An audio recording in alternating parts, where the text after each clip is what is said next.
hurricane, a tidal wave. Essence perfect, life looks radiance. Give me more of this. I'm out of control, about to blow, and I've been caught in the undertow. So toxic, but I can't get enough.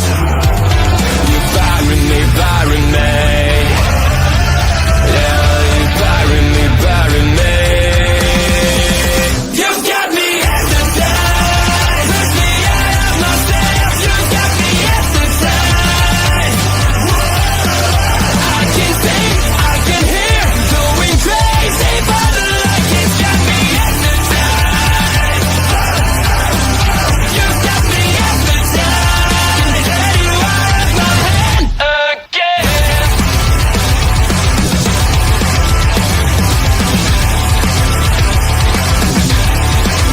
Is it wrong? Is it right? It's like I've won my final war without a fight. I'm out of control, about to blow, and I've been caught in the undertow. So toxic, but I can't get enough. You bury me, bury me. I know you bury me, bury me. You've got me hypnotized. Push me out of myself. You've got me hypnotized. I can see, I can hear, going crazy, but the light has got me hypnotized. You've got me hypnotized. Get you out of my head. Get you out of my head again.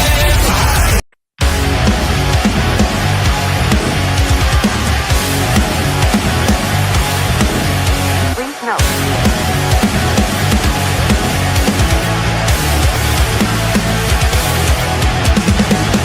Never gonna stop, never gonna change, never gonna do the things you say. I run my own way to get there. Fools are calling and the I don't seem to care. In the air, no more crowd, just the opposite kind of few clouds. So tell me the storm is coming for the sake of all your lies. Why don't you try to be wise? Now that I need you, why? I never wanted to be alive, just to feel like I'm fading. And though my heart breaks a beat of down, I cross the line just to tell you, don't lead the way, don't even say that I go with a color in the rain. I feel like I'm fading. Please note.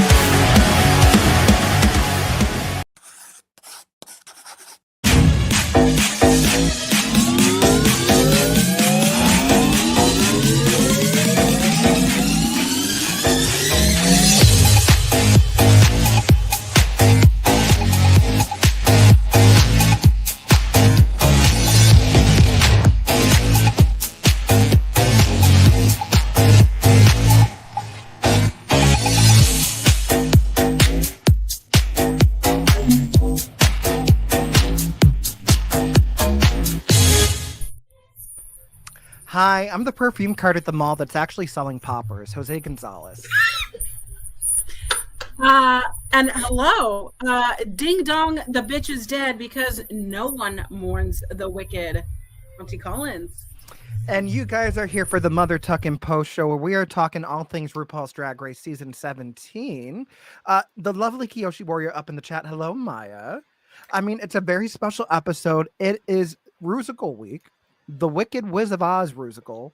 And who better to have than someone that knows a thing or two about a RUsical, about a musical, about a singing, about a writing? The lovely Darienne Savoy. Darienne, how are you? Hi, I'm doing good. How are you? I'm so happy you were here because I love when just people that radiate just happiness, talent. I embrace it all. I think you're going to have such a great time here. I'm glad that we had such a good episode for you to join us on. No, honestly, when you told me about this, I got so excited. Anything Wizard of Oz, Wiz, Wicked theme, I'm all for. So I'm ready. I love this. So, I mean, just out of curiosity, I mean, aside from like this episode, have you dabbled in the drag race at all? You know, many a year ago, It's been some time, but y'all got me ready to get back into it because after this episode, I'm hooked. But it's been some time.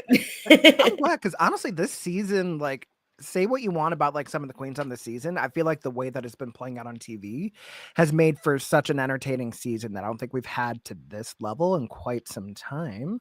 Collins, how are you this week, my dear? It's been a week for me. If you can't hear me, can someone tell me if they can hear me? I think I sound fine, but I am sans mic today because of my life kind of exploding. That's an I think- explosion. Mhm.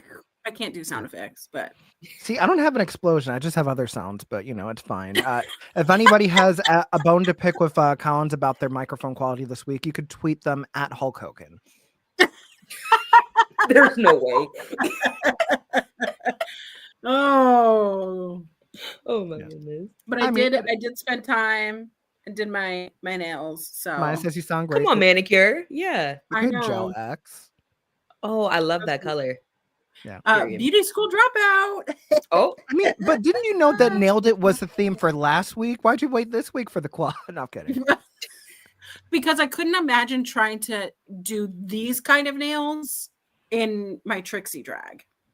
You know, that is a good point. That is a good but you point. know, the color gives Glinda though, so I'm here for it. I love Yeah. it. I love it. Indeed. I mean, I don't know if this is the produce section of the grocery store because we're eating, but you know, let us be glad. Let us be grateful. You know, But there's yeah, that's my one bad joke for the week. I'm sorry, guys. I'm sure Wait, there'll be many Jose, more. did you do Yeah. musicals? I did. So I have a horror story for one of the musicals that I've done in the past. Collins, I don't know if you know this story, so this is good. So we're going to go back to 2013. It was my senior year of high school, and we were doing a production of Annie, Get Your Gun. So this should already tell you that it's a little problematic. Okay. So the backstory is I auditioned for Frank, who's like the male lead. I got Chief Sitting Bull for obvious reasons, you Mhm. know, because apparently it'd be unbelievable for the Wild West to have a white man played by a brown boy, but alas, you know, but it wasn't even so much the casting. It wasn't so much the fact that my music director at the time also got a staph infection and was like hospitalized for the rest of the school year. oh wow. No, that was just like an extra cherry on top of the cake. I think where everything went wrong was opening night for Annie Get Your Gun. I was already like doing a whole day at school from like 7 a.m. to like 10 p.m. by the time we finished the show. And between that time, someone said the name of the Scottish play, which if you're a thespian, you know that that is a no-no. Yikes. And all hell broke loose. So people were missing cues to come into scenes. Lines were forgotten. And then we get to what my big number in the show, which is I'm an Indian too. So it's myself and Annie. We're doing a whole thing around the whole stage because I adopt her into the tribe for the show. And as we're going through the whole like blocking and everything, we have a little set of stairs in the platform, like at like center stage. So I'm going up these stairs. Keep in mind, I'm in like the most ill-fitting Native American garb that's like extremely stereotypical and problematic with these like $10 Payless moccasins that had no traction. Like I'm talking like it could have been a slip and slide at any point. So I step up one of those stairs and I slid and I face plant into the stairs.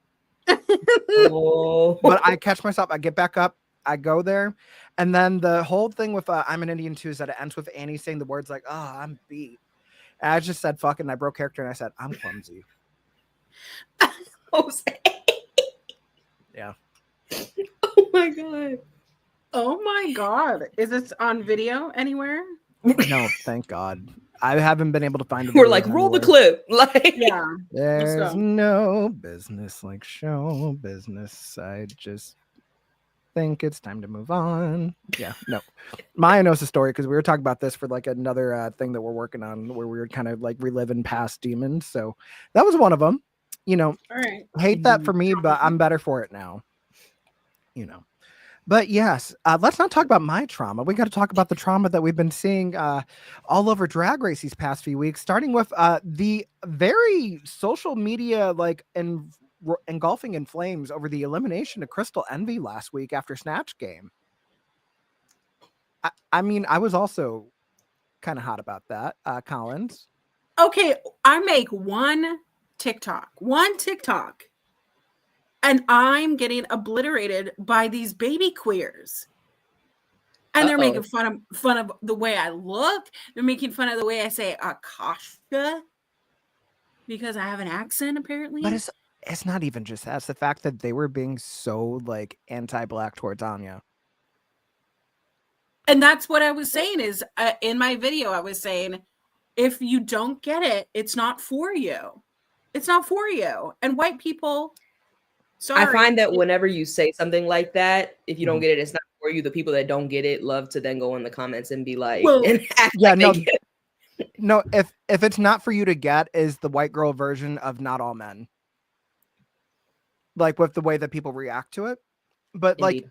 trying to discredit everything that Anya did about like, no, it was just her. That wasn't Eddie Murphy. I'm like, girl, were we watching the same Snatch Game? And then to say like it's just a t-shirt and jeans, it's like, you guys do not understand black culture in the early 2000s with this airbrush moment, the hair show of it all. Like there are layers of black culture in her outfit. The same way that you would have probably ate up whatever Nymphia Wynn did last year when she was talking about her Taiwanese culture with her talent show and a lot of garments. But when it's black culture, why is it an issue? During Black History Month. Block it. Right. But that's why it was like, I was getting obliterated online in the comment section because all I said was, mind your business. If it's not about you, if it's not for you, if you don't get it, and the judges are praising it, you could say that. But no, you're trying to completely devalue it. And I'm telling you, you're wrong.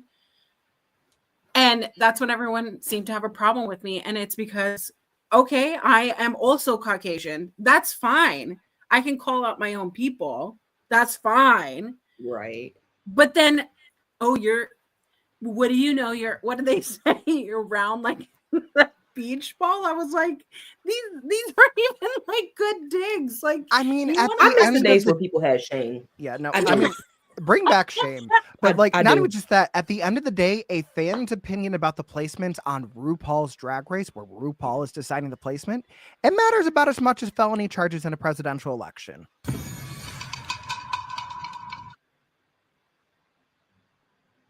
There it is. there it is. There it is. Oh, and it's also the thing of these people in the comment section don't know me. They don't know that I am in an interracial marriage.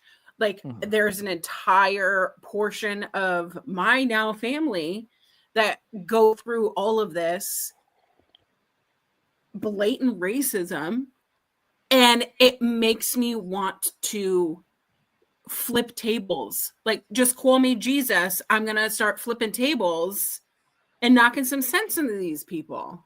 And the shit that gets me is that you don't have to have these same lived experiences as someone to be empathetic and Exactly. to listen. Exactly. Using your fucking ears instead of your fucking mouth or your fingers on the keyboard for once. Woo! No. Exactly. Once. Amen. Exactly. Amen. I mean, Get we're talking hot. about Get hot flipping talking about it. tables. You're talking about flipping You said, tables. let's I'm get talking into about it. breaking tables. Oh. I'll put a bitch through it. Yeah, hot. Oh my But- goodness. But yeah, speaking of tables, breaking, turning, we did see Crystal Envy sashay away last week. Lana Jarre stayed. Her wig didn't. After a very jarring performance of Hands to Myself by Selena Gomez. I think that song got the lip sync it deserved. T. Yeah. T. Yeah. Well, let's just say there's a Oh, reason that I sorry. use Rare Beauty and REM Beauty and not Fenty Beauty and REM Beauty, not Rare Beauty. There we go. Right. Had to fix it. Why would bring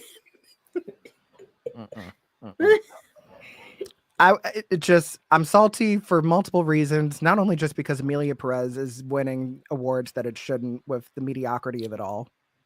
Best can't score believe is so crazy to me. I'm still not over that. I'm sorry. Best Like, score. This RUsical was a better musical than Amelia Perez. 10 toes down. And I had never personally seen the movie until the Golden Globes happened and everybody was posting it on TikTok. And then I was like, okay, let's watch it. And then afterwards, I was just sitting there and I was like, best score, One Short Day, Defying Gravity, Popular. I could No go one's on. Wicked. The whole soundtrack. And what best score?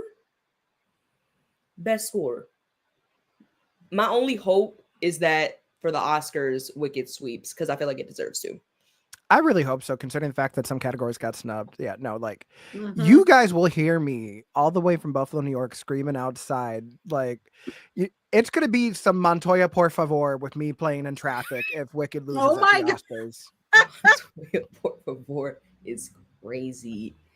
No, I just might join Collins and flip a table if they Yeah, don't let's win we'll flip Oscars. tables. Let's go. Period. Let's do it. I'm here I mean, for if it. Trixie and Katya can finally flip a table on We Like to Watch, y'all can flip tables. Now, Come on, come on. I should have warned you. Oh yeah. I will have bird noises some part of this show because No, Collins laughs from Period. the diaphragm. oh, I thought you were literally just saying there were birds outside. I was like, period, nature. No. It's negative self-talk because she's calling herself the bird. Oh my goodness. bird is a You know what? word, man. I'm here for a good laugh though. You know what I mean? Yes. That's good. I mean, That's this good. episode give us plenty of opportunities to do it. I mean, we come back in, Lana feeling some type of way about her being in the bottom, which girl, the Rosa Parks that you were depending on one joke to make a whole Snatch Game out of, and the joke was, is the bus still running? And Ru beat you to the punch, and you more or less just kind of crashed out. No. Didn't just crash. It was like Speed the movie, and instead of the bus keeping going, it's just hitting every obstacle, every what are those guardrails? Yeah, it's like if someone's driving a bus in Simpsons Hit and Run. There's That's Those coming that out. don't know. That's coming back out. By the way, do you know Wait, that? they're remaking the game? Yeah, they're re-releasing it. Oh, I might need to get that because that took me Yeah. back. Just reckless driving. But also, speaking Exactly. of reckless, we need to talk about the delusion of Susie Toot from last week's Snatch Game where she thought she ate Ellen Green up for breakfast, lunch, dinner. She did not. And then she was also kind of coming for Anya and Jules about how well they did, where she thought that she was better than them. And like it got messy on Untucked, but I guess they kind of squashed or whatever. And we're moving on. It's a new week. indeed. You know, a new day in the workroom. Do we have a piggy of the week from last week? Since that's the Jules gift that keeps on giving. On your nerve. Yeah. I think Anya was a piggy of the week. Jules did great. Don't get me wrong. She did Right. phenomenal, especially coming up with some crazy shit for Miss Bigfoot. Like actually going on Twitter and showing like she was looking up Uta Hagen's methods for acting about like the character development of Miss Bigfoot. Like if you're going to do like a non-celebrity impression, you're trying to make something on nothing, that's the way to do it. So I like it.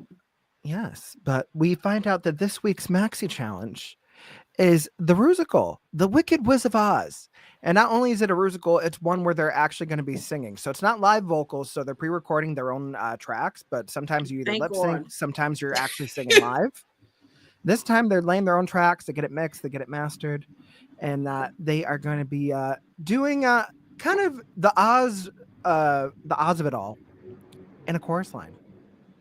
Which conceptually I did not see coming at all. I thought it was gonna be like, okay, so we're gonna tell this story of like what happened before the Wizard of Oz. Are we gonna tell like what's going on with Wicked? Like what can we do? What can't we do?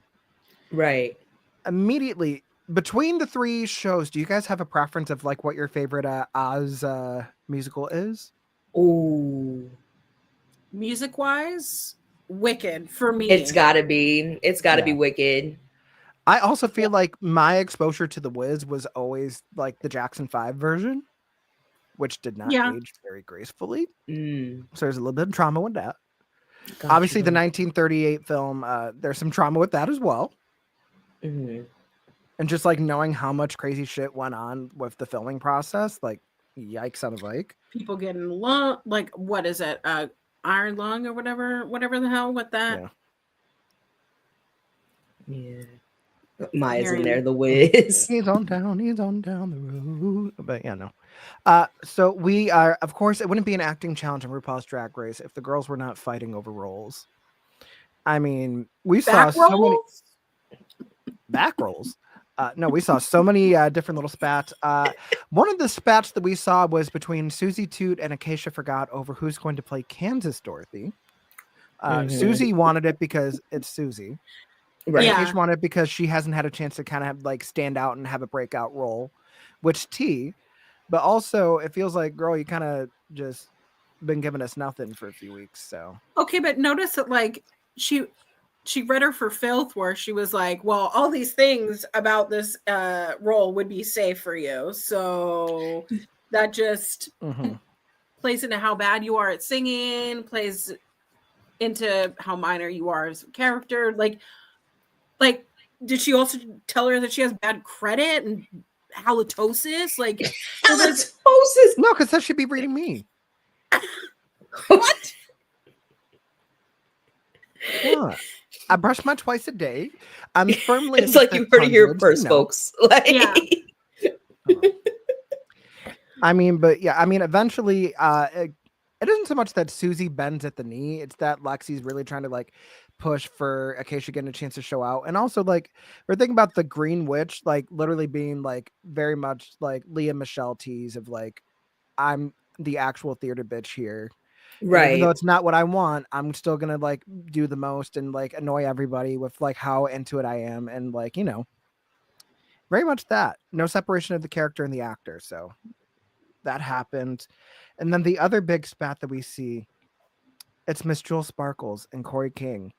That Who's the was Good Witch. wild. That went from 0 to 100 quick. It literally Yeah. went from 0 to 100. And I think my favorite line was Jewel Sparkles, because Corey was talking about like how like the Good Witch supposed to be like busting everything, and she said, "Well, I can buy body. You can't buy You comedy." can't buy comedy. I was Because- like, Who was in the top for all those for like the acting challenge for Snatch Game, and who was not?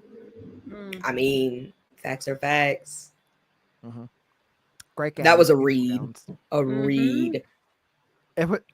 I think my favorite part was just the fact that going back on Twitter, Corey like was reacting to that part, and it's the clip of Law Roach from Legendary after like Keke Palmer read him. It's just like, you ate that. Like I my love jaw Corey hit the King at the floor beat. when I heard that for the first time. I was like, it was such a good read. Oh God, but yes, it no. was good.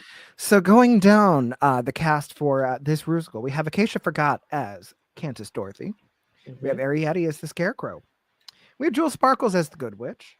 We have Corey King as Flying Monkey number 2. We have Lana Jarre as the Tin Woman. We have Lexi Love as Lioness. We have Lydia Butthole Collins as Flying Monkey number 1. So the two that are Kai Kai sisters are monkeys together. Love that for them. Them calling each other sister in this episode was so, and then I don't remember who it was that clocked it, but it was like, I think this it was is Sam, 'cause, Alabama. like, yeah, like y'all ain't even from Alabama talking about sisters and your, you know, bumping purses over there. So because in my head when I saw it, I was like, do they just call each other sister? Are they not like a thing? What's going on? See, I wasn't thinking like familiar sister. I was just thinking, you know. Right.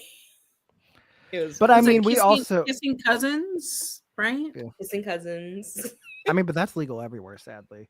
We have Anya Nerve as Harlem Dorothy. Indeed. So I mean, Kansas Dorothy being very much like Judy Garland, and then Harlem Dorothy being very much like Janet Jackson, you know, the Wiz version. We have Sam Starr's The Wicked Witch, who's supposed to be the Wicked Witch of the East, but instead of it actually being like Nessa Rose tease, is Cher. Oh, iconic. Oh, and you have Susie Toot as the Green Witch. So right off the Indeed. bat, who do you think is gonna shine? Who do you think is gonna flop? Also, hi Michael. I love that. That's where you come into. Not distant cousins, legal everywhere. Sometimes they're not distant. That's all I'm saying. here's As he my sips his coffee. I think anytime you have a duo or a trio, someone's going to flop. So someone in that is going to look really good. Someone's going to not. As I was watching this, spoiler free, I knew Corey King has lost sight of the main goal, which is win RuPaul's Drag Race, because now her focus is on Lydia, because And Lydia's butthole.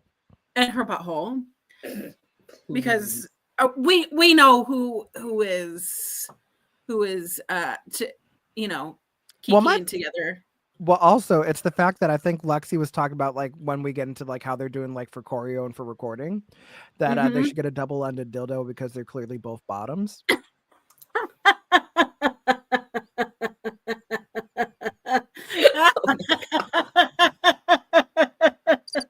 Listen, Not they're the Chris sisters. please. Yeah, that was a lot for just mid performance. But I mean, like, I feel like the thing with a RUsical is that if you're in the ensemble and you don't break out, you're probably going to be in the bottom. And conversely, if you go for a lead and you're like trying to fight and you're not anything less than excellent, that also puts you in a negative light. Because you can't be mediocre in front, like, as the main bitch. You have to carry yourself kind of even further above what everybody else expects you to do, which, I mean, it comes with the territory of doing theater, but I mean, in the real world, obviously you would not get cast for that role if you didn't truly deserve it, unless you fucking the producer, but that's your business, not mine. T. I just... I thought the chicken was lovely. Jose, your soundboard is a national treasure. And I just wanted to say that. I It try. makes me I try. want one. No, same. No, I will figure out like budget alternatives so y'all don't got to go broke trying to like do my stupid bullshit because it ain't worth it. Unless you're writing it off your taxes, then I won't tell you how to spend your money. I mean, hey.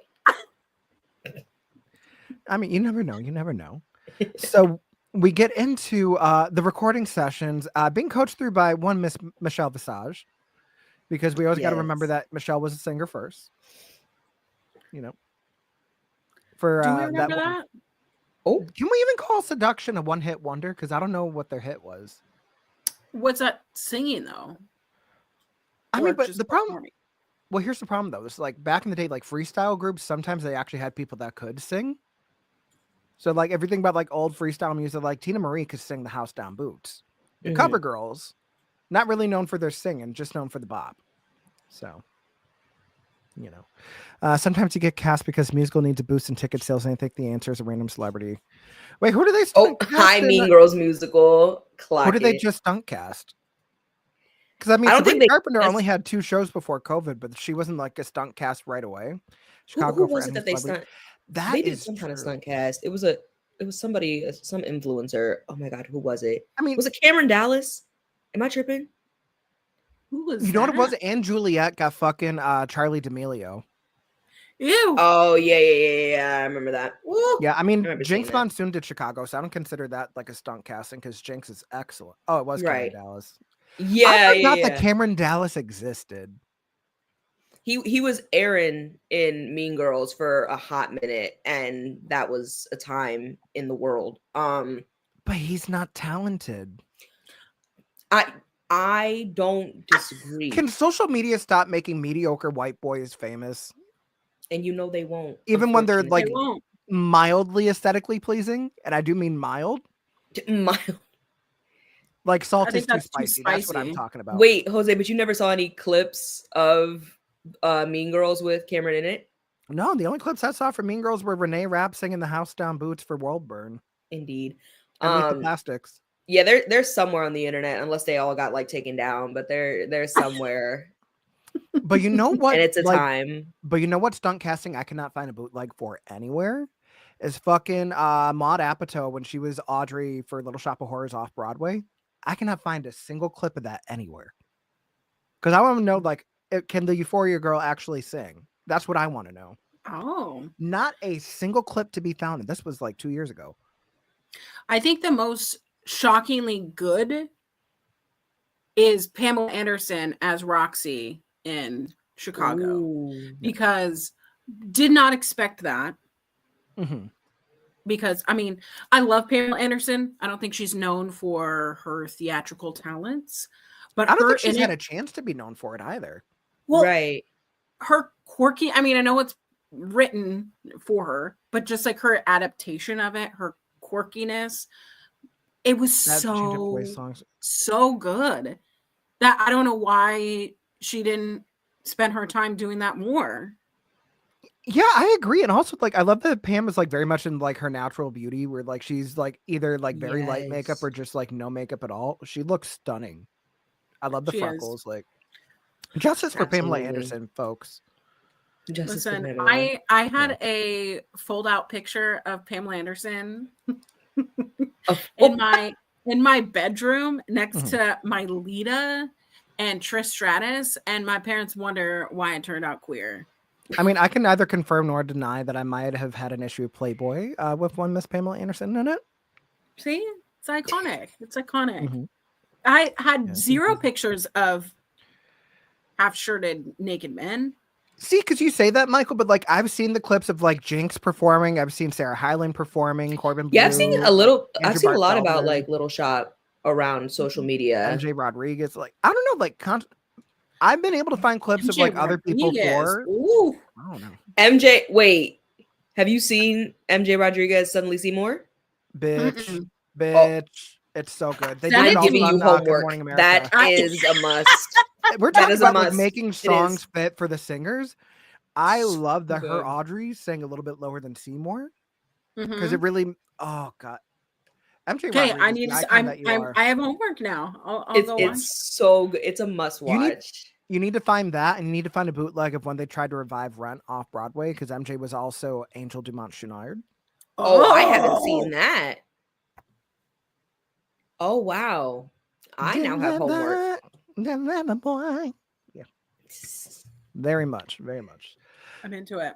But yes, so I mean, we get into the recording for the RUsical. Some standouts, obviously, Susie Toot being seasoned like BFA bitch work. Anya Nerve, we That's saw her life. show out for "Bitch I'm a Drag Queen," the music compilation with that Laganja Estranja song. No Mm. different here. Anya was giving vocals, and I And was very did. excited. And did. I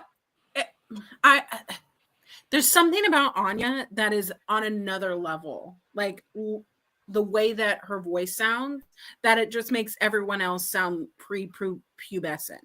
Mhm. Does that make sense? Yeah. I think as far as like drag race singers, like in the context of drag race, I feel like Anya Nerve is slowly become like inching towards the top. I think it's like Jan, Anya. I mean, Shea Coulee and Yeah. like Monet Exchange. Monet being a fucking like opera superstar is like also part of it. Jinx, like, I mean, the Vivian was another good one too. God rest her Yeah. soul. Just there's a lot of good singers that have come out of Drag Race that where it's like unironically, oh wait, no, you're talented. Yeah. So No, for sure. yeah. I was Adore living for Anya's Delano. vocals. Yeah, George Salazar. I'm glad they at least got to like do like TV like media tours for it because that Suddenly Seymour was excellent. I don't know if it was like the Incredible. late show or if it was like one of the morning shows, but so good. And then we get into some of the other vocal deliveries where it's a little crunchier. Acacia Forgot was going sharp in many moments, which is kind of crazy because you think about week one, Acacia's talent was playing the guitar and doing some Park and Bark like acoustic singing, which wasn't great then. Clearly not great now. It was just that it was that one note. It was that one note. I was sitting and I was watching it, and every time I was like, you got it. And then she would hit it, and I'd be like that little like twist of the thing. Like it was supposed to be a B flat, and then it just kind of went into like almost a C natural. It was like, y'all. The way was, that like, she so would sound close. good if you had an ear infection. Oh. Oh my god. It makes me feel like, does she think that she's, does she have an ear infection? You know what I mean? Like, Maybe she did have tinnitus. I don't know. I mean, we also get into more crunchy vocals. Corey King. I'm sorry. Mother.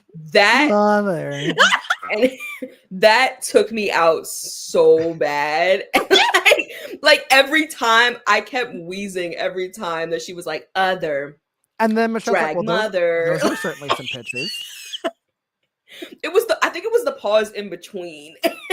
I don't know if it's like took me back to like just being in the booth in general and like Yeah. what it probably sounds like for somebody who isn't listening to what's in the headphones, but like it was the pause. It was like the pause and the bop of the head of just like the other drag mother that took me out so bad. No, and then like you also have like other people having moments like Jules is trying to like hit her stuff, like she eventually gets there. Sam Star was like trying to figure out her Cher voice, and like it almost bordered on Elvis at some points. And like we People are find like, out that "Let me go Sam to Star's Elvis." introduction to Cher was burlesque, which is kind of like honestly like it's not about how much Cher you know, but like as long as you have some point of a reference, burlesque is a great one to have, Yeah. especially was in the about to context say- of a musical. Yeah, in the context Love of burlesque. anything musical wise, for sure. If that's your introduction, Mhm. Wagon Wheel Watusi. But I Yeah, also Cher just voice was love great. that at the end of the day, like you just can't help but to go the Chad Michaels route, just like I'm Cher, bitch. There was none of that. It's too bad. Yeah, there was none of that. Why do they keep booking me on these chicken shit gigs? I mean, we did get that. We don't get Trixie Mattel doing homophobic Cher. That's a video. Oh my god. Not Why do they have to homophobic be Cher. so in your face about it? Please. God. That the icon that Trixie Mattel is clearly. Also, side note, Collins, did you ever get that damn eyeliner? Yeah, it finally showed up. It's really great. You heard it here first, folks. Trixie also got- Cosmetics. I also got the Sponsored by lashes. Auntie Collins. I got to figure out where I'm going to wear these bird wings. I mean, on your eyelids is usually a good start. You know, your lash lines. They can defy gravity. I'm going to take flight, so Yeah, I mean, I need your lashes like whenever you just open your eyes, just like Period, Rip. you know, Yes. wig flew, lashes flew. yeah. Yes, and then we also get into let's see, for some reason, oh wait, let me pull this back up, Michael. For some reason, Ru saying he plays deer hit my head. yeah. I mean, but there's also we get into the choreography of it all with Jamal Sims, longtime Drag Race choreographer, and apparently a huge Wizard of Oz stan. I had no idea. That tattoo. I want pictures because they look good. That tattoo was badass. nice. I loved it. I thought that was so cool. Yeah. And then I also love whenever there's choreography to learn on Drag Race. Like, it's not even about like sinking and swimming. It's just the girls that don't get it really don't get it. Like, Corey King, we're not saying you need to have Meg knees, but like we need a little bit closer to a 90-degree angle, girl. It was like, how was Lydia more on beat that took me out. no, and then the girls were making like turkey noises when Jules was like learning her dance. That And I was like it was throwing "Stop her looking off. at her." Oh my goodness. Oh my gosh. These bitches were shady. And then like we also have Going like Anya in. like struggling to get some stuff, like she's getting in her own head about it, and like Jamal saying like this is a very important role for Ru and for me, so you really got to nail it. Like don't think about it when you're doing it, just like Pressure go was with it. on for sure. Yeah. And then we also saw the return of the infamous Corey King lace up booties for her dancing shoes that she's finally dancing in. That Not just walking in. yeah. You know, that Ru clocked her for in the workroom with Alyssa Edwards. You know, because damn it, that's a button I need to put on here is what the fuck is going on in here on this day? That's what I need. That's a good button to have. Yeah. Gosh. Alyssa Edwards. I kind of wish that Alyssa Edwards was here for this RUsical because she was also Annie Get Your Gun in the All Stars 2 RUsical. She was Annie Oakley. The icon that she was rolling around the workroom with that wig and no makeup and that pistol. Oh. The girls that know. If you know, you know. But yes, I mean, gosh. So this RUsical, like, it has the makings of could be something amazing. It also has the makings of what could be a train wreck. You never know with these. But go ahead. So I'll tell you, one of the musicals I did in my time was The Wizard of Oz. And the only reason I was told later, the only reason why I was chosen to be the Scarecrow because I was the only bitch tall enough for the costume. Damn. They said, "Oh, 6 feet. I got something for you. I've got something for you." But I will tell you, we did 9 shows in high school. On the one show that they recorded on a VHS, by the way, and a DVD copy, but there was a VHS. Yeah. I projectile vomited Not you had a pitch perfect moment. because I locked my knees while I was on stage. Oh my goodness. So you see the camera, the old school camcorder, quickly Yeah. pan away. They said, "Oh no." Oh no! Oh my goodness. And I was known as I can't remember. It was like Bartholomew or something. Bartholomew Yeah. is diabolical. Like that's crazy. Lord. Mhm. Oh my I goodness. just. Well, I Yeah, mean, and season 7 had Pearl, so I guess season 17 has Hurl. But yeah, that was like the most traumatic experience. And Oh my goodness. my understudy came in for part of Thank it. you, Maya, for having some empathy and decorum. Thank you. They yell. That's okay. But I came back after intermission, and everyone kept being like, "No one saw it. No, you're fine." I'm like, Of all the shows okay, no to one get noticed. recorded, no it's one that one. saw it. I watched that back. feel Everybody like- saw. Everybody knew. My understudy was not even in costume and makeup. Oh my goodness. You had an understudy? We did. I was in a high school of 5,000 people. You know what? Oh. That reminds me of another trauma theater story I have from my high school days. So, freshman year of high school is the first time I ever auditioned to do anything in the music department for like a musical. We did the 25th annual Putnam County Spelling Bee. So the thing is, I fucking love that show. It's my favorite musical ever. 2, it's the fact that we had so many people audition for the show that we had to like bake in our own version of an ensemble, which that show does not historically have. So think about it. Yeah. You have like your main spellers, you have Rona, you have Mitch Mahoney, you have Vice Principal Pants, and then you have people from the audience that'll still come up and be guest spellers. We didn't Mhm. plant the guest spellers. We actually kept that organic, but we planted ourselves in different spots in the crowd, like to act as like the families for like different characters and stuff in the actual show that's supposed to be double casted. We had actual people do. So like you had whatchamacallit, you had Allah's parents actually like be separate people for Allah's parents. You had Logan's dads as like separate dads, like stuff like that. So when we're rehearsing, though, for whatever reason, our William Barthé was missing like rehearsals left, right, and center because he was a senior. And like, yeah, he's super talented, but guess who had to read his track and rehearse his track to the point where I literally could have done it if I needed to and did it well. Wow. Period. And then when it's like the week of like tech week and dress rehearsal week, he magically shows up. He's still fine to do it. They had like 4 shows. So they had 2 roles that were double casted. So they alternated who did 2, who did 2. Mhm. I thought they might have done that for Barthé. They didn't. Dang. So Jose, but we're spelling bee twins. I was in spelling bee too at one point. yeah. I mean Barthé or Chip Tolentino are like the 2 roles that I say that, and Mitch Mahoney. Just I was I would say Mitch Mahoney more so because Prayer for a Comfort Counselor and the I Love You song are so fucking good. So iconic.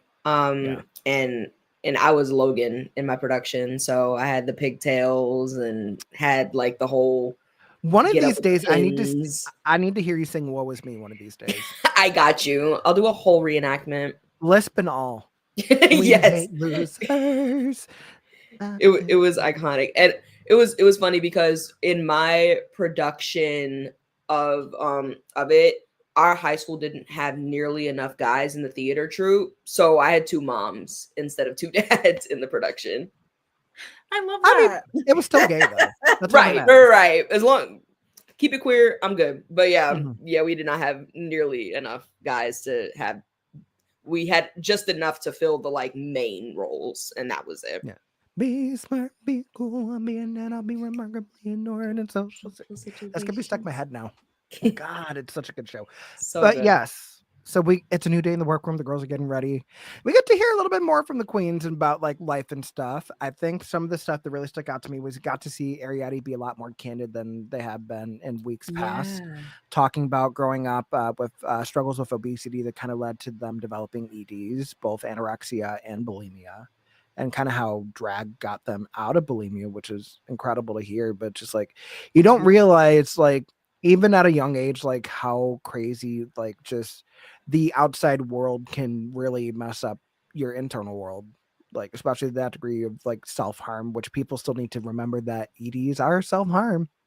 It doesn't have to be physical wounds on the outside to show that you are not okay. So like, please have grace with people. Right. Yeah.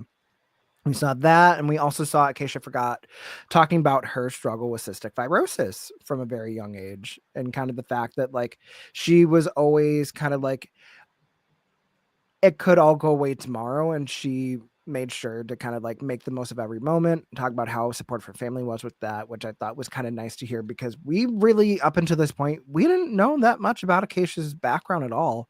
Yeah. I mean, not to get into the results of the episode, but kind of sucks that like we don't get a lot of these edits until shit's about to hit the fan and like you have some sort of a climax. But it is always good to kind of hear more about the queens, and like especially when they're not just being shady and like catty for no reason, like actually having these moments of being, you know, real. Yeah, and I love that they're able to have those like moments of intimacy, like, and just be able to like open up with one another, even in the midst of like everything. And of course, it being like a competition to overall win, like being able to have those moments with each other, I think was beautiful. Yeah. The thing that done pissed me off is that I think that Acacia should have been gone 2 weeks ago. Oh. Had we not had this moment, I don't think her leaving would feel as like, oh man, I'm gutted, because she also mentioned that this was a year since her grandmother had passed. So having these moments of humanity up until this point, what were we waiting for? Like waiting for this? Because maybe that was like foreshadowing from like the very first episode to the end.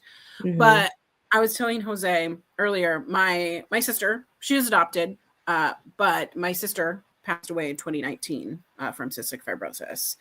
And her sharing that it's surprising to me, because I mean, seeing the last 5 years of my sister Micah's life, because my sister Micah went all the way to 40, which is unheard of. And she was preparing for a full lung transplant. But we don't know what led her into like full pneumonia, but before she passed, like just seeing the amount of like oxygen tanks and like a medical equipment, and like none of that had been like mentioned in any conversation leading up to this point with Acacia Forgot. Like, how did we miss those aspects? Like, or was she just not, was this not like a flare-up time? You know what I mean? Like, it's kind of hard to avoid talking about that when your entire childhood is based on like being in and out of the hospital, like having breathing treatments, like the nebulizers take you the fuck out. It's hard for me to comprehend, and like maybe it's edited out for it's like, okay, no, we're not going to talk about this until this date. But like, I don't know why was she hiding that for so long, you know? And not even just that, you think about like just how severe cystic fibrosis is, like as a prognosis, the fact that like they're thriving and persevering like throughout at least the filming process. I don't know what it's like when they're not filming, if like things flare up or just like it's debilitating, but you could have really done more for Acacia and showed like her perseverance throughout like week after week, especially when the girls were trying to get on her for being mid, and like when she actually had a week where she did kind of well when it was RDR live, you could have highlighted it then and like really made something out of it, but instead you kind of just bury it into an episode where she's getting ready to alert, depart the cast. But yeah, but you know what, let's not get into that, because we have to get into the actual RUsical finally. which I thought was Okay. actually really well done. We got to see like all the wacky auditions. We got to see Susie start out the show as the Green Witch, like looking very Adina Menzel, like very thankfully she didn't sound like Adina Menzel where it's all like Right. and that's not too much shit because I love Adina Menzel and like Maureen was like a staple role in my household, like because we were a Rent household until we became a Wicked household, and then obviously hand in hand, you know. Right. But yes, y'all's thoughts on this RUsical overall? I loved it. I was here for it. I was entertained. I loved how they combined a chorus line with the overall themes of like Oz. I thought that was genius. And also as someone who's kind of new to just RuSicals as a whole, who was writing these songs? Because I don't know, these lyrics were they were hidden. I was into it. I think they usually have a team that like works on the parody stuff for Drag Race. I don't know if like they Got ever like you. fully get their credit, but yeah, no, like they'll do like the whole like music production, the lyrics, unless it's like something where the queens are like literally writing it themselves. But Yeah. yeah, no, But I yeah. thought like everything was like well like written. It was witty. They Yeah. made sure to make everybody sound as good as possible, which led to That Corey auto King sound like tune. That auto Corey King tune sounds was like Big hidden. Ange because she was trying to do it like mother, lover, and came out mother, Mother. mm, Like ah. Someone said, and we are changing the pitch. Thank you. Yeah, no, Pull that down I real know they quick. were going in like, okay, hold No, on. Corey King's vocal delivery very much felt like this. What's all that yelling? SpongeBob, not the SpongeBob. Literally, Corey opened her mouth to sing, and I was like, how did we get down here? I was like, wait, what's going on?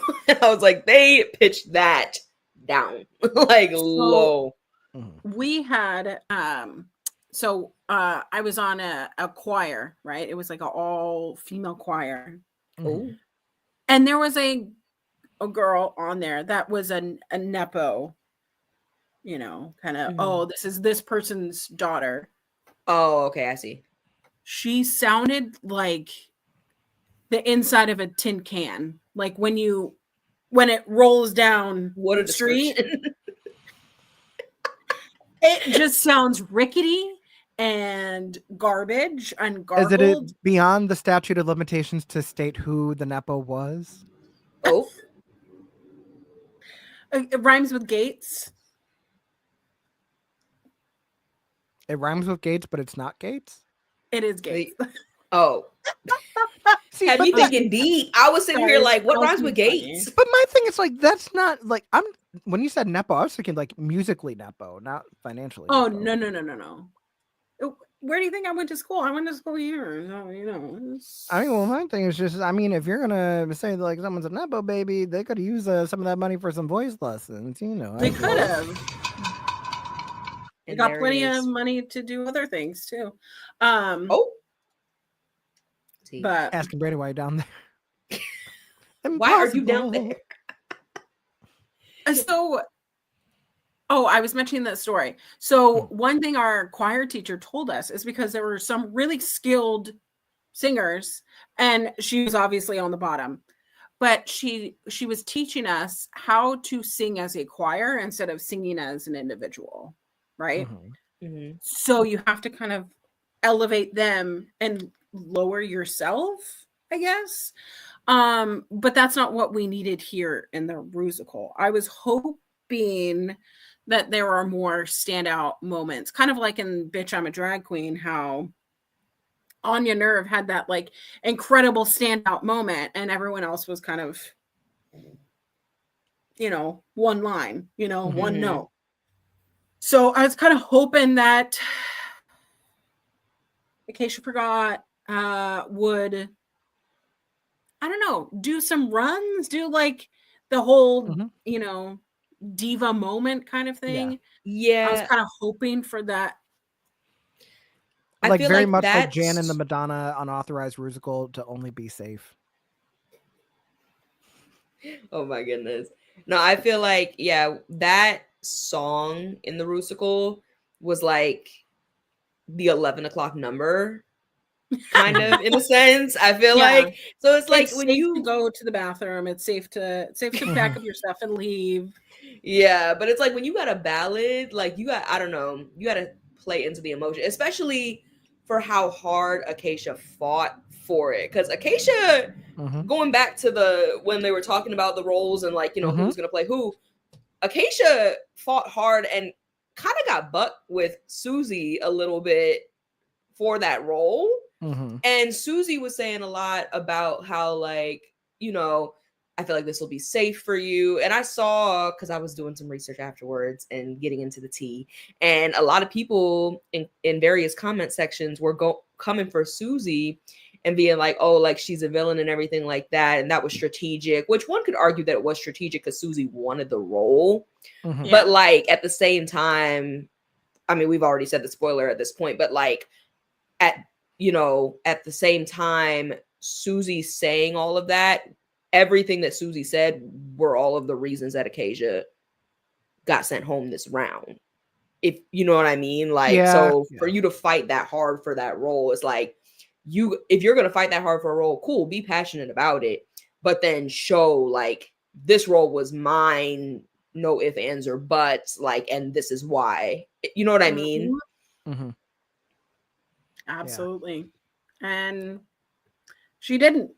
It was like Yeah. watching paint dry to me. And the song lyrically, because I'm always, as a songwriter, I'm always be like the lyrics, but like it Mhm. was a beautiful song, and like it was set up to really be like a beautiful moment. I think like the way it was written, the way it was laid out, everything like that. I think while I think that Susie ate as the Green Witch and did a really good job, I feel like she also could have done a really good job with that ballad as well. I think she got a good part that was good for her in it, but I think could she have done better than Acacia at that role? I think so personally.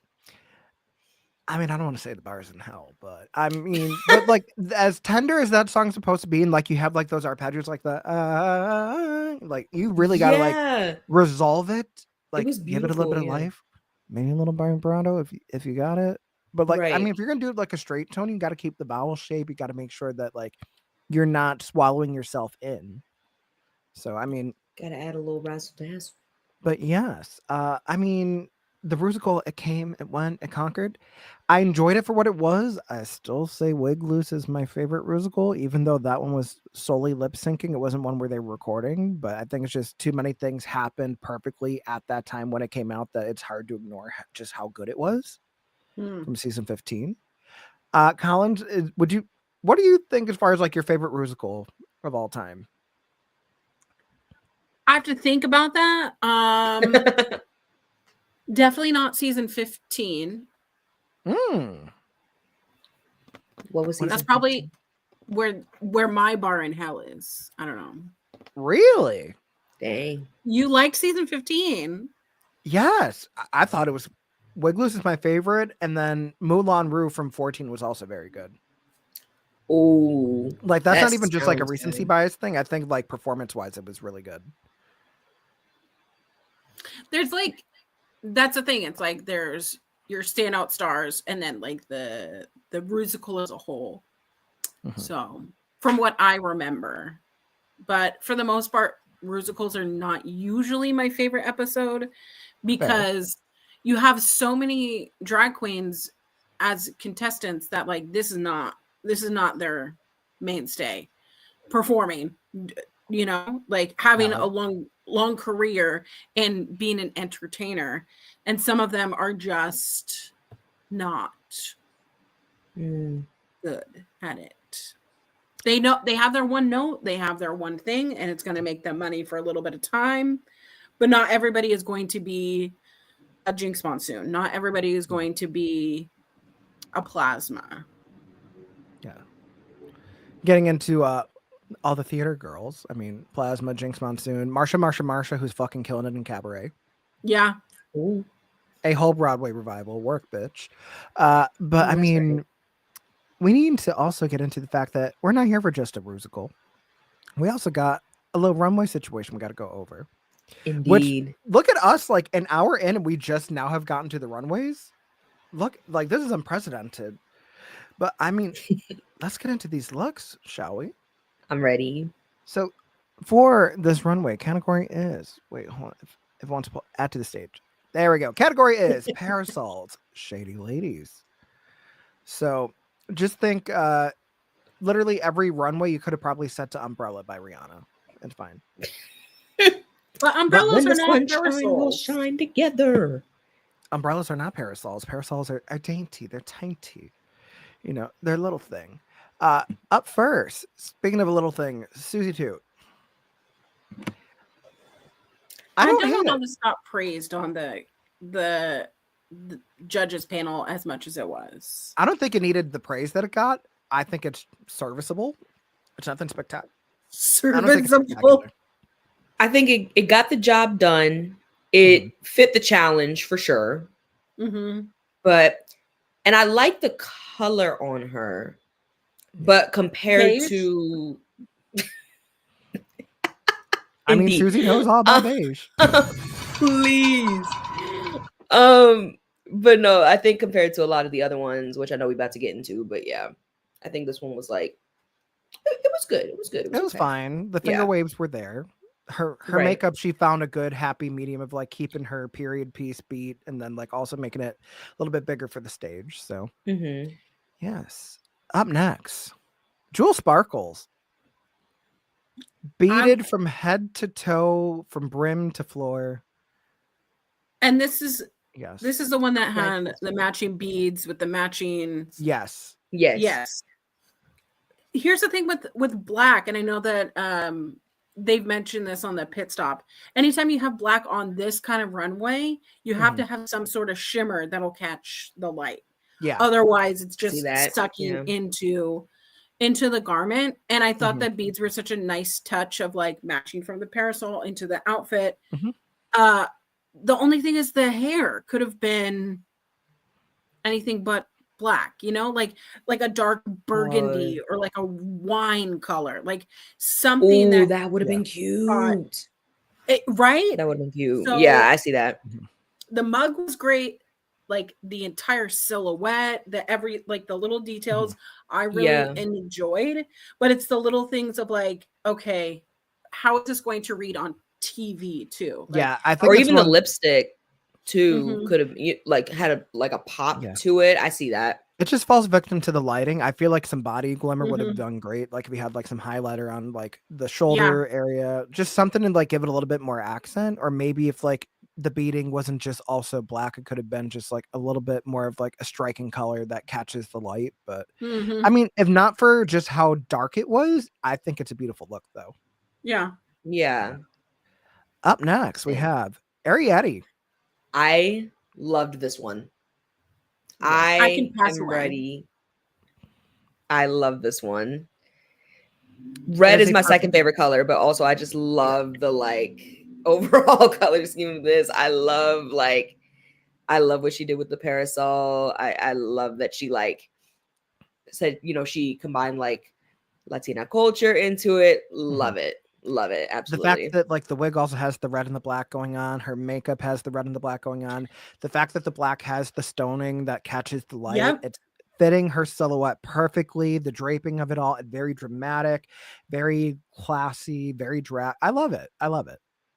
It's all the little details that the last outfit did not have. I also want to mention, if I were to suddenly be at my first husband's funeral trying to pick up my second husband, this is what I want to be wearing. Like this is giving, oh my goodness. this is giving see you next Tuesday in the best way. Ate it to filth. I love it. Absolutely. Yes. Love Ariete. Up next, Lexi Love. This one gagged me. Ooh. The fact that the hat, she's love coming out it. like making it look like she has the parasol behind her neck. Nah, bitch. The hat, it's adorned to like her wig. It's a cane for the umbrella stick. And then she just throws the bitch away. It's like the gold, I love the gold lace, titties. the white gold platinum titties. hair. The platinum hair. Where has this hair been waiting for us? It looks so good on her. So good. And you can't go wrong with the gold titty. You just can't. No, you Oh, can't. yeah. Like the she mug chewed- with that hair, it kind of gave me a little bit of Lisa Kudrow tease, but like she looks so good Lisa with this hair. Kudrow. It does a little bit if you squint. Like I'm not saying If I'm you not squint. I'm not saying like Phoebe Buffet realness, but I'm just saying like she looks like she has a face for television, like a face that's like getting residual checks. Like Oh my goodness. Yeah. she painted for the part that she wants, which is making money, and this Yeah. is she struck gold, Period. quite literally. Listen, yes. when she was using that cane, I was like, this is like she could be my daddy. You know what I mean? Like not it even gave, just the reveal of the Kim, but then she just toss it off. It's like, Yeah. bitch, fuck you. yeah. Please. Yes. Yeah. Oh Well my done, goodness. Lexi Love. Golly. Killed it. Up next, we have Sam Starr. Oh, The beading work on this garment, from the parasol to the hair, to the gloves, to the dress, It's to the gorgeous. everything is so cohesive. It catches the light perfectly on the runway. Like it's the perfect mixture of just like embroidery, stoning. Like from afar, it looks like she could almost look like a piece of fine china, and then you get closer to like you see all the Yes. different deep. I just mhm. The color Whoo-wee. scheme. Oh my god. I went crazy for a lot of the color schemes on these, and I don't know what that is. If that's like an interior designer somewhere in me, I don't know. But I loved it. I thought that was so good. This is like accessory Barbie. You know what I mean? Like Mhm. when Barbie has the dress matching with the gloves, matching with the parasol, matching with the, chiffon things in her hair, like Mhm. matching to the shoes, like even her underwear probably matches. Like this is matchy. And this is So good. everything that we've been wanting from Sam Starr. Because yes, it is polished, Mhm. but it's a little like it doesn't look undone, but it does, you know what I mean? Like it looks a little Mhm. less pageanty, more Right. serving. It's just maximalism that you want from a drag look, especially like Yes. when you're thinking about what's going to stand out, like for a theme like a parasol, where like everybody's going to have to incorporate one of the same things. How do you make yours stand out? This is how you do it. Sam Like, Starr was shining yeah. this episode. Like this was her episode. Like between the challenge, Mhm. the RUsical, and this, like, I don't know. Yeah, This yeah, was no, her she moment was to feeling her shine. oats this episode as she should. Absolutely. I think we've seen this hair before, right? I feel like we might have as well, but I mean, at least she accessorized it to the point where I'm not worried about the wig at all. I Yeah. feel like she might need to be careful if she tries to recycle it one more time, maybe just change up the styling. But like Right. when everything is as good as it is, I don't give two shits about the shape of the wig. Exactly. Yeah. Yeah. Up next, we have Lydia Butthole Collins. What's with her always wanting to cover her face? That's what I don't get too, because she has a pretty face when she shows Yeah. it. Like, I feel like it's maximalism gone wrong, where if you're gonna have the parasol and you're gonna have the headdress, I would remove the headdress. Or like it's if, giving Sia, like Sia for so long and It's giving fucking Sia. bangs. or you do what Lexi did, and instead of revealing the parasol to be like a cane and separate it, you pull it out and the headdress is the parasol, and then you walk around with it over your shoulder. That Like if you can iconic. edit it out, it's fine. I don't like the fact that it's just like nude underneath with like no body. And, Right. like no slip on underneath, because like I don't want to see bare boy body through like a drag look. Like that's supposed to be You very knew what was elegant. in my notes. Yeah. Said you Like- read my mom. Like Yeah. I don't care for the areola in my drag. I mean, I say this, but Jules had a wardrobe malfunction. Her breastplate came out. That is an exception I because love it was also great. But yeah, no, Lydia, it's just like if she could edit this a little bit more, I think it would have hit more. Yeah. Then yes. Up next, we have Corey King, who unironically had a Wizard of Oz look for this runway. I thought for sure, I was like, for sure she knew about the RUsical, but no, I think that's such a like interesting coincidence. Did she I love the change her body. shoes? She has For the ruby lip slippers sync? on. She's wearing pumps. Yeah. And then for the lip sync, we get into spoilers, but she changes into the dancing shoes for the lip sync, which I think makes sense. But I mean, I like the fact she had the ruby slippers. I don't think she needed the ruby buttons like over her nipples and everything. The Mhm. They're not gingham even look, the right place. I don't know. The gingham looks good. I wish it had a little bit more texture to it because it's such a light shade of blue that it almost gets washed out. I Mhm. love the hair though. I think it's a good hair color on her. I like that it had the braiding to go into the puffs. I like that she had like the little bows there. The Yeah. parasol seems like it's a little bit of an afterthought, which it is what it is. I like the parasol because I feel like it's an incorporation of like Yellow Brick Road. Mhm. Or at least that's what I thought, or like how I took it. So I like that like pop of yellow. But yeah, I love the hair as well. Also, the fact that she had Toto in the basket just the whole time, even when she was lip syncing, it's like, okay, Corey, I see you. Yeah, that was a good Yeah. touch. Yeah. But But up next we have Anya Nerve. Yeah. This one, do y'all ever have those bears that had the yellow raincoat and the yellow rain hat? yeah, I know what you're talking about. Yeah, That's what this I think is. I mean, it's not my favorite look for That's what Anya. Patty did. No. I liked this, but also I really like Anya Nerve, so I don't know. Maybe I'm No, I biased. like Anya a lot. I just feel like I don't think it needed the structured piece in the middle, especially if Oh, you're gonna okay. like play into the whole like slicker of it all. I would love to see a texture that's not just like mesh. I want to see like actual like plastic. I wanted to make it look like if I'm gonna get caught in the rain looking like this, at least like it's gonna drip right off of me and not gonna saturate me and have me looking like all sorts of caked up. Like I want Right. it to be where like I could be dripping down this runway and y'all couldn't take it. The makeup, Mm. however, comma. No, the mug is It's right. The hair is exquisite. right. I love the finger waves on her. It's just Yeah, same. I feel like texturally and structurally, it's not my favorite look of hers. I feel you. But feel you. yes. Up next, we have Acacia Forgot. I feel like from the waist up, it's fun, but that skirt really ruins it for me. I don't know how I feel about the layered wig. I'm not entirely sure. I'm still figuring it out. I like still it only processing. because of the fact that she did a fun reveal in the lip sync where she like takes the top part off and uses that as a parasol, which I kind of wish she did in the runway presentation. Right.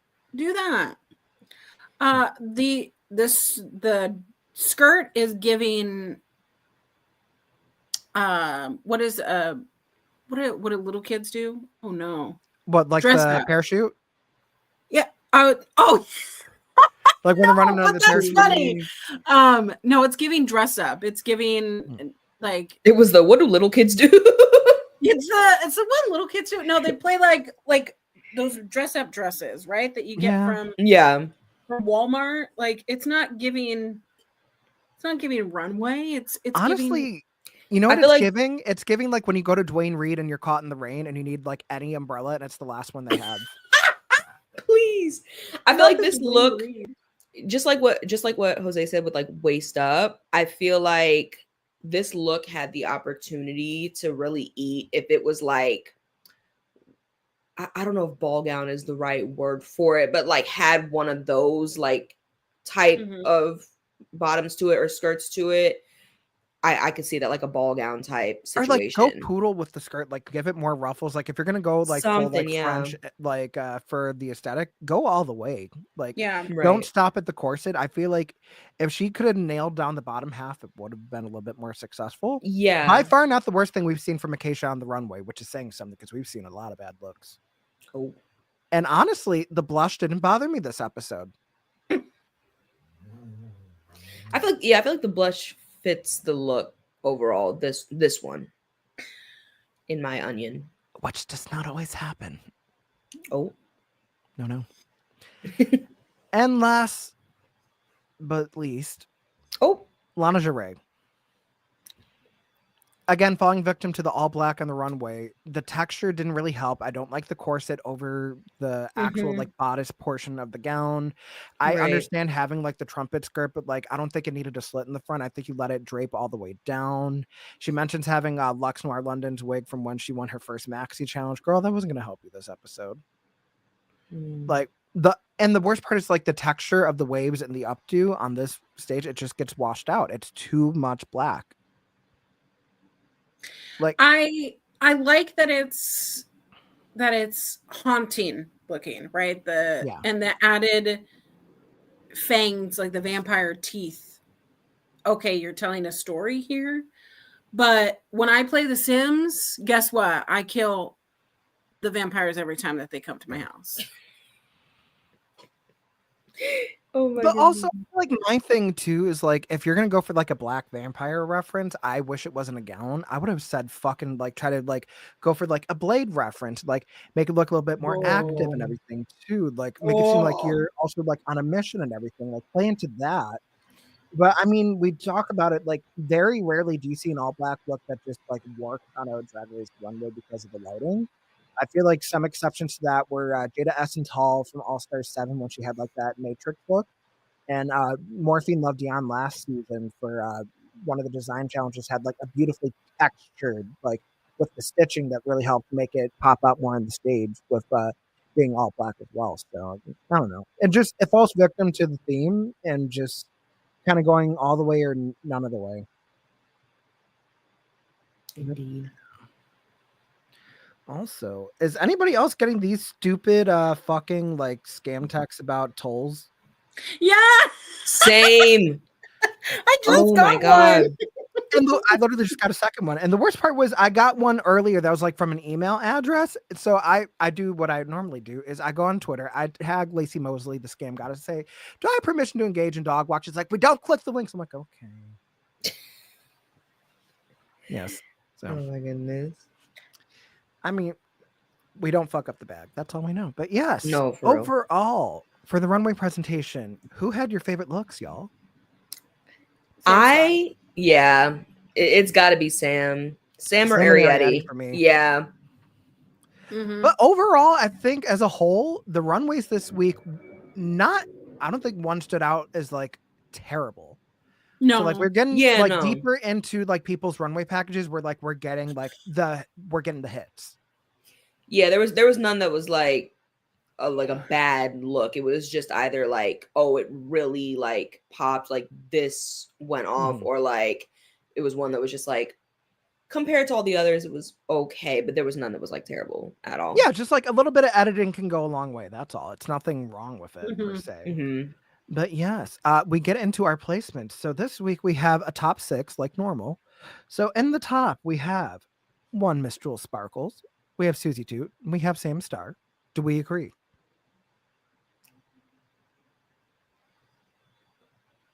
no. Who would you have replaced? I would have replaced Susie, With who? Lexi, Really? because I like that she stood out from the 3 in the trio. Yeah. Mhm. And I thought that her runway was what would edge her over on top. You know, I could see that. I feel like the only reason that Susie probably had that placement that she did instead of Anya is because I think Anya's runway was just a little bit less successful than Susie's. And Yeah. also, you have Anya that needed a little bit more time to hit her beats for. Oh, wait a minute. We had a top. Well, Anya's in the top. What am I talking about? Because it's a top 4 and then a bottom 2. So we have Right. Anya Nerve, Sam Star, Jewel Sparkles, and Susie Toot. Having Right. Lexi in there, I could see it, but I think it just comes down to like what kind of critique they really wanted. Because by the Yeah. same token of getting lost in the shuffle with like having partners in your scene, we do see Corey King in the bottom as well as Acacia, just because Right. Acacia had that big solo like ballad moment and just kind of didn't go all the way with it. Right. So yeah, but I mean, But like honestly, for the most part, the girls didn't do terrible in the RUsical either. It's like an episode Yeah. where it's like it's really coming down to the finer details. It's not just objectively bad, objectively good. Right. Mhm. The way it should be for mid-season for Drag Race. Like I want to see like where we're like really focusing in on like what is going to separate you from the pack enough to not go home this week. Exactly.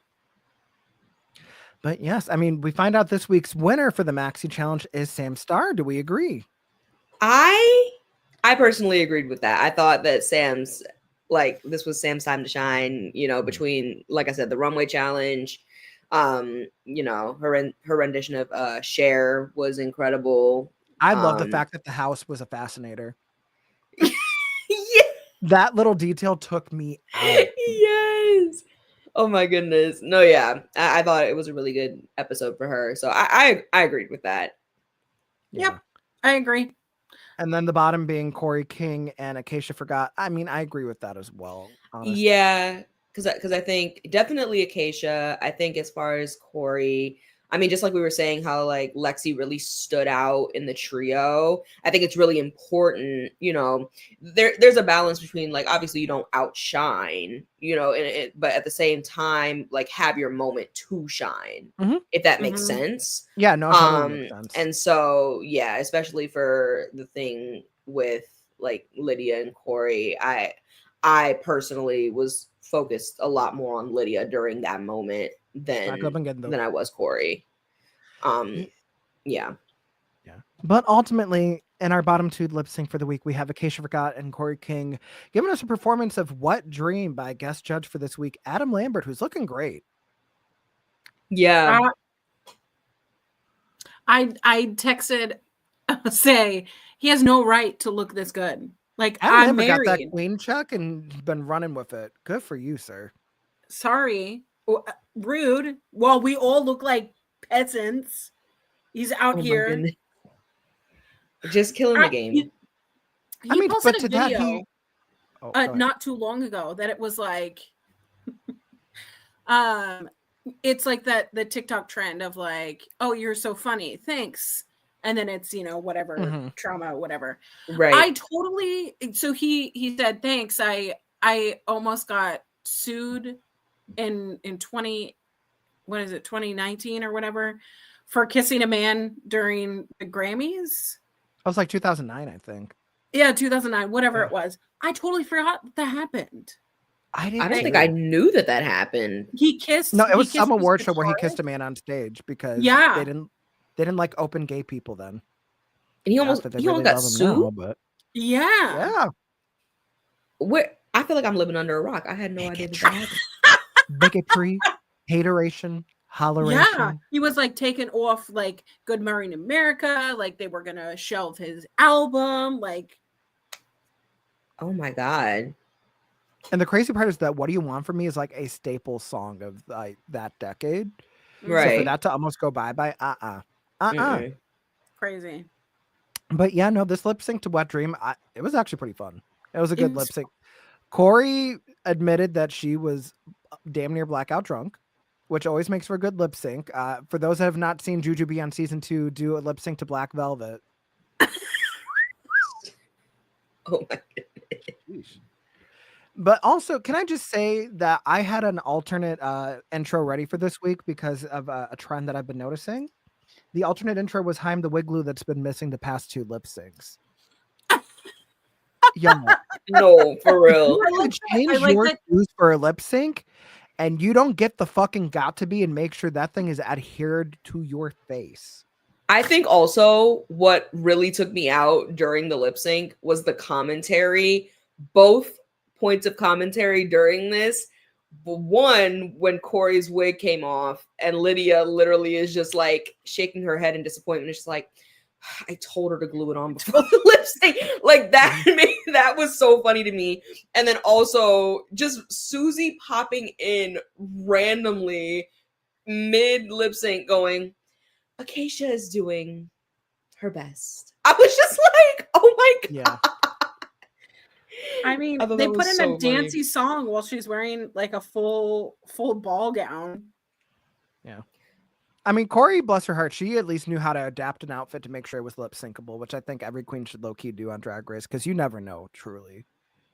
Also, I appreciate Jose because I had a bit of a moment during the lip sync as somebody who's newly like just getting into Drag Race in full.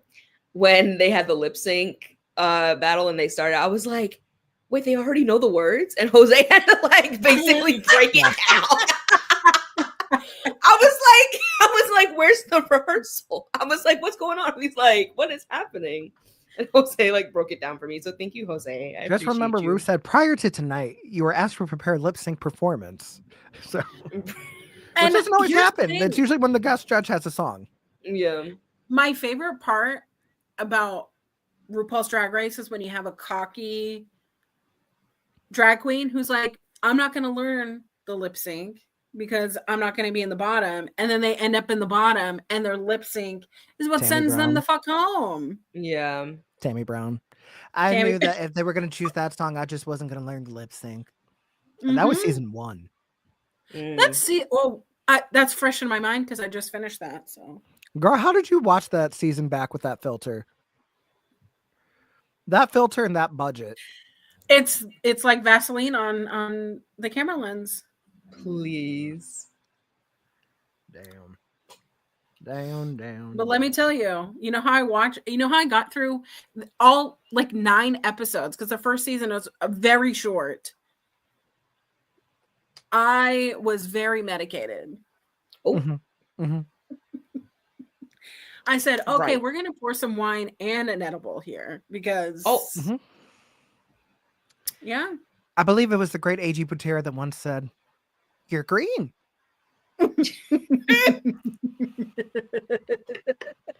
oh my goodness. Yes, but ultimately, Acacia forgot she does sashay away and leaves us with the most, of course you The do. applause exit is line. crazy. No, but it's not just that. It's just the exit line of, "You can now stream my new single everywhere." That was a move. Which is like I the would have most done the same RuPaul thing. thing to do because everybody after their season ends puts out a stupid song. No, I was Everybody and their like, mama. when I heard that, I was like, period, Acacia, because I would have done the same thing. I would have been like, while I have you here, stream my song. Like, I would have done the same thing. Subtle foreshadowing. But yes, no, we survived another week of RuPaul's Drag Race season 17. Collins, who is your front runner right now? Because I think we are just about halfway through the season. We are about, it feels like we've been running a marathon and someone just said, good job, you're at mile 4. And it's like, what? Was I running backwards? Was I running on a treadmill? But we had 2 weeks where nobody went home. So I still think that Anya Nerve and Susie are right in that top 4. I think that Sam Starr is making their cozy way, and I'm still gonna keep hold for Lexi Love. I want Alexi Love to be in the finals. So Yeah, I feel like if it's not going to be Lexi Love to round out that 4, I think it's going to be Jewel Sparkles personally. Jewel Sparkles, yeah, who still has not gotten her win, but she's had many high placements, which is crazy to me. it's crazy. But yes, what a week to have been with all of you here on the Mother Tuck and Post show. I mean, as always, you guys know to keep up with OLE for all the happening things. I mean, they keep it easy. OLE podcasts on all the socials at our local establishment, on the YouTube and the Twitch and the Facebook. I mean, and on TikTok as well. I mean, Collins, what do you have coming up? I stream Thursdays through Mondays, so we are in the midst of streamathon, so to speak. Tomorrow you can catch me over on Fightful Overbook. We're going to be talking about how wrestling made us cry this week. There's plenty of things that made people pissed off, like, I don't know, the size of a ring. People were very upset about a size of a ring, and you know what? They should be checking size of other things, like maybe their bank account and keeping their comments to themselves, you know, washing their ass, you know. Their ass. Heavy on soap and deodorant. Yeah, heavy on. I said that on Blue Sky, and I got blocked by 20 plus random accounts. Don't know. And I love that for you. I They did love the that work for for me you. too. But that's what I'm doing on Sundays.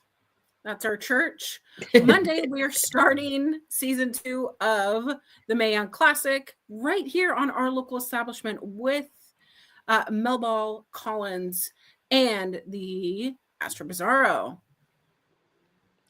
Yes. So you won't want to miss that. Love those women. So catch me on all social media _queer auntie to see when I'm going live.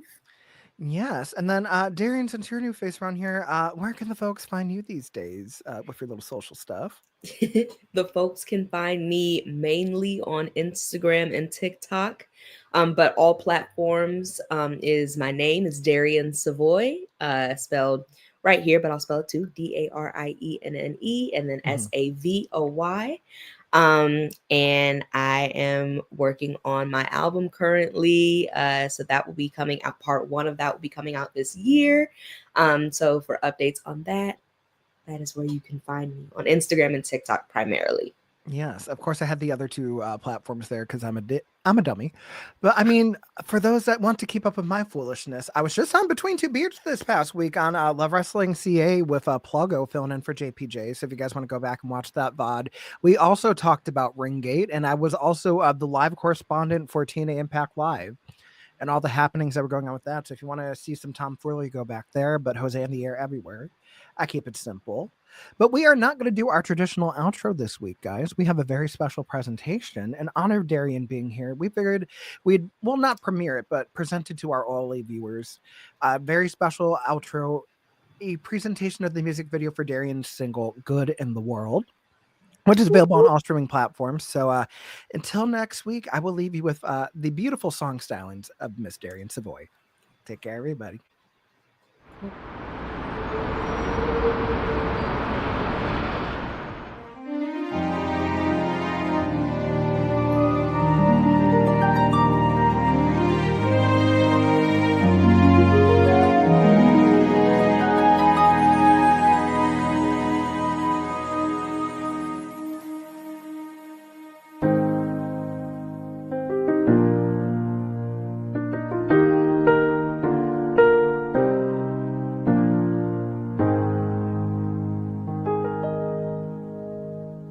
Deeply insecure, out of place in my own skin,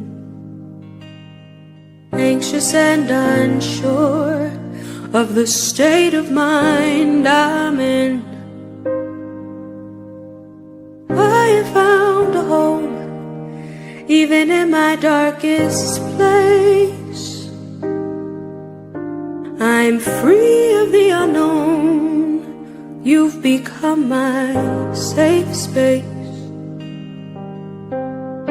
I look in your eyes and you remind me that there's still good in the world. It's like a natural high, knowing that out there somewhere there's good in the world.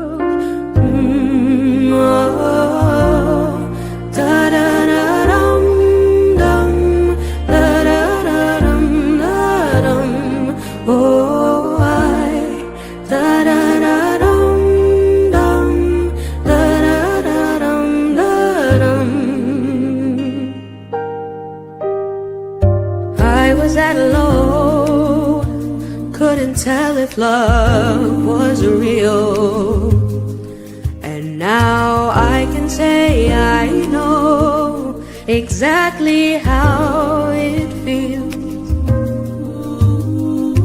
You will always be admired above all else, for you believe in me when I can't believe myself. If there was a world without a limit and all of the wonders of life came for free, I'd be spending every waking minute to give you the world that your heart gave to me. I look in your eyes and you remind me that there's still good in the world. It's like a natural high, knowing that out there somewhere there's good in the world. Da-da-da-dum-dum, da-da-da-dum-da-dum. Oh,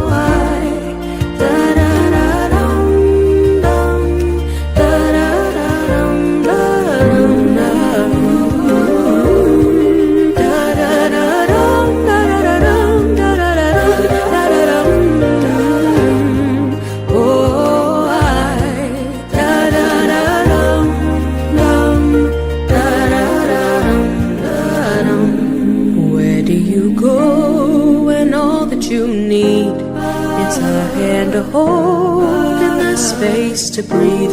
When the world as you know it is falling and you're caught in between. Now that you're here and now that I know this is a love I can't bear to greater feeling alive than a heart in the hands of a beautiful soul. And you are nothing ordinary to come by. Someone that's once in a lifetime, and I wanna make time stand still in this moment.